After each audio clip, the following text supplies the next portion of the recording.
ఇక్కడ రాజకీయాల్లో లోకేష్ గారు నిన్న ఫైనల్స్లో మనం చూసినట్టయితే తిలక్ వర్మ ఇద్దరిది కాసేపు పోలుద్దాం. చంద్రబాబు నాయుడు మరి ఎంత గొప్పగా ఇవాళ తిలక్ వర్మలాగా, అలాగే లోకేష్ గారు ప్రవర్తించిన తీరు, బెయిల్ వచ్చిన తర్వాత వాళ్ళ ముగ్గురు కలిసిన తీరు, జైల్లో ఉండగానే పవన్ కళ్యాణ్ గారు ఆ ముగ్గురు కలిసిన తర్వాత విజయం ఎలా వచ్చిందో చూసాం. అంటే తిలక్ వర్మ, సంజు శాంసన్, అలాగే శివన్ దుబే, వీరు కూడా అంతే. చంద్రబాబు నాయుడు గారు, పవన్ కళ్యాణ్ గారు, లోకేష్ గారు, అలాగే రింకు సింగ్ భారతీయ జనతా పార్టీ లాగా ఒకటే 4 కొట్టాడు, మ్యాచ్ గెలిపించారు. అలాంటి కాంబినేషన్.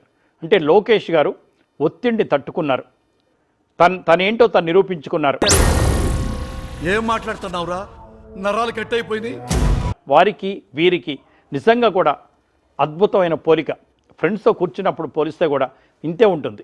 ఎప్పుడైనా సరే సబ్జెక్ట్ ఇలాగే ఉంటుంది. టూ మచ్ రే, టూ మచ్.